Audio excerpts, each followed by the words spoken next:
So here's my next review, and it's Dynasty Warriors 8 Xtreme Legends, released this year on the PS4 and the PC. So Dynasty Warriors is a very well established series that up until now I literally have never played any of Dynasty Warriors or anything in the Warriors franchise, not the movie The Warriors. I mean, I've heard many terrible things about Dynasty Warriors as a franchise, like what a waste of time, same game over and over, Fist of the North Star sucks. But I decided to try it out because it was on PC, and according to the internet, this is a good game and the best Dynasty Warriors ever made. So Dynasty Warriors 8, when it comes to story, I really can't explain it, to be honest. Dynasty Warriors takes place during the Han Dynasty, and there's 5 story modes in this game. There are Lu Bu, Shu, Wei, Wu, and Jin. And there's a couple bonus missions. Now, all these stories coincide with each other and should be played in the order that I just mentioned. The overall story is that there are these forces or factions, however you look at it, and all they want is the same thing: power and land. In terms of plot points, there really isn't that much. I mean, it's pretty much just the factions fighting, and hell, the Jin storyline, which is the last one, is completely different from the first 4. I mean, everyone from the first 4 storylines died, and it's just all new people in this one.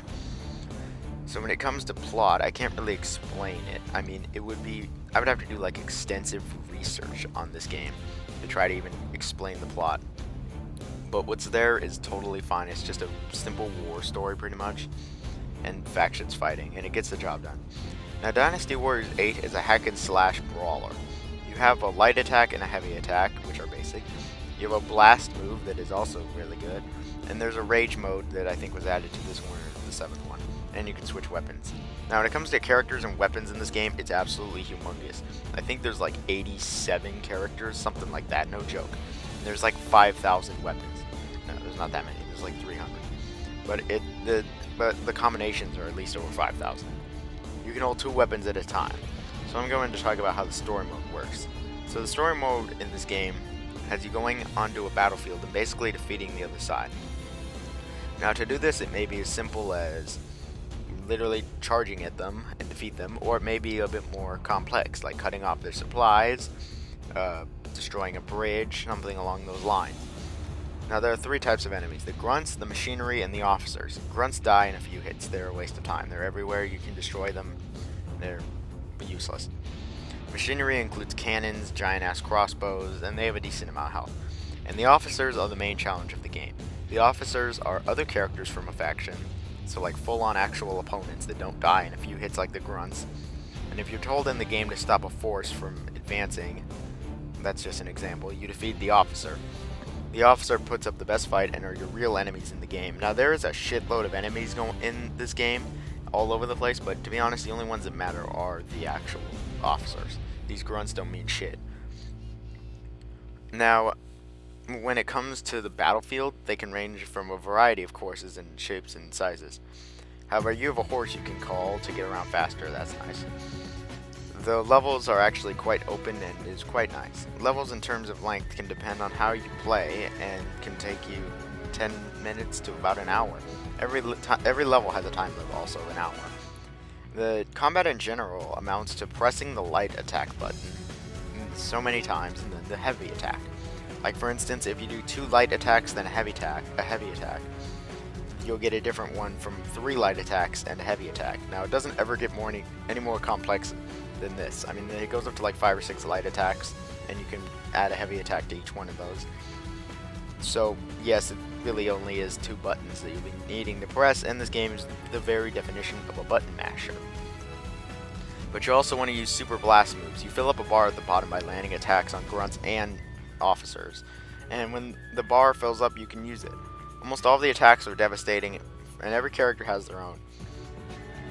So originally in Dynasty Warriors 8, there was actually only 4 stories. Now, these 4 stories coincide with each other, except for really the last one. However, Xtreme Legends adds Lu Bu to the mix. Every story mode, I'd say, has 11 to 16 missions, except Lu Bu. He is like 8 or 9. Now, you can play through these normal missions. However, after you beat a level, there's a chance that some stars might appear for that level. These are basically just like side missions and bonus missions. Doing these can lead you to more bonus missions. Now, one thing that I find cool is if you do all the side missions, get all the stars, you get an alternate future reality. Now, I'm gonna be honest, the only one I did was Lubu because he had like no levels that had the stars, so there's very few to get. So I'll use his as an example. Uh, in his main story, the one you play you are the one you automatically play through. Lubu loses his base and retreats to his fortress where he ends up dying. However, doing all the side missions and getting all the stars, instead of losing that base that started that whole trend of him losing, he gets some reinforcements from someone he helped in a side mission and then defeats them, the people attacking his first fortress, and instead of Lubu retreating, he gets a bigger army and becomes unstoppable, and then literally goes on an insane rampage where he slaughters every key character in the game and literally takes over China. Now, I definitely like this path a lot more. It's a lot more fun and it's just way cooler. However, unlocking it can be a bit of a hassle. I mean, however, every story mode actually has this option, not just Lubu. And each one, I guess, is where you take over China. Now, along with that, the main four stories, the main four stories, I guess. So not Lubu. There's like 7 to 9 bonus missions added to the Xtreme Legends version. I did not play these. These are a bit hypothetical and really not that interesting to me. Besides the story mode, there's free play where you just choose any character, level, weapons, anything, and just slaughter Chinese people. There's also ambition mode, where it's like you build up an army of sorts, but I didn't play this mode. And there's also a co-op mode, but I'm not actually sure what the co-op mode is. Is it local only? Is it online only? I don't really know. I couldn't really care. And I think that's about it for the gameplay. It's really quite extensive. I mean, the graphics in Dynasty Wars are not good. You can see Dynasty Wars has so many enemies on screen that in order to get a good frame rate, the graphics had to be very sacrificed. Now, the frame rate I found to be excellent, which is pretty outstanding. I played the game on the highest graphics and they were questionable. As a next-gen game, this game looks horrible. The textures are all really muddy and murky with pretty much no detail at all. In fact, I could say the whole game looks like that pretty much. The character models for the main characters look fine, just fine. But the grunts, the villagers, the machinery, it looks terrible. Up close, the graphics look like crap. Though the game had a smooth frame rate.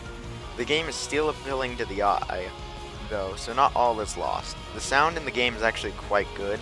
Every single weapon I think sounds how it should. Crunch, smash, chop, explosion, it's good. I think the sound effects are really good on every level. I think the voice acting is middling to cheesy. Some of the voice acting is really quite decent and alright. At least the lips match the English dubbing also. I mean, some of the voice acting though was really cheesy and almost cringe-worthy. The music in the game is actually really good. It's like all guitar rock. But you know, it's really good on all tracks. I mean, some of the themes are downright epic, like all the levels that you do in the alternate realities Lubu are pretty good. And I think the music really fits the tone, and it's just really good. So Dynasty Warriors seems like a fantastic game. Well, it's a good game, but it has a big issue, along with a couple other personal problems. The game is a straight-up button masher. Luckily, I was addicted enough to the video game where I could just continue mashing the buttons, and I will say, this might be a deal breaker for some, but I don't really find it a huge flaw. It is a flaw that the game, you can just win off 2 buttons pretty much, but if you can get past that, the game is really fun. I mean, this game has an ass load of content. I beat all the story modes and it took me like 30-ish hours, and that's really good considering it's not even an RPG. I played a little more after that and got like 33 hours, so you get a ton of content. And then there's even the bonus missions I didn't do, so that's probably like another 10 hours of gameplay.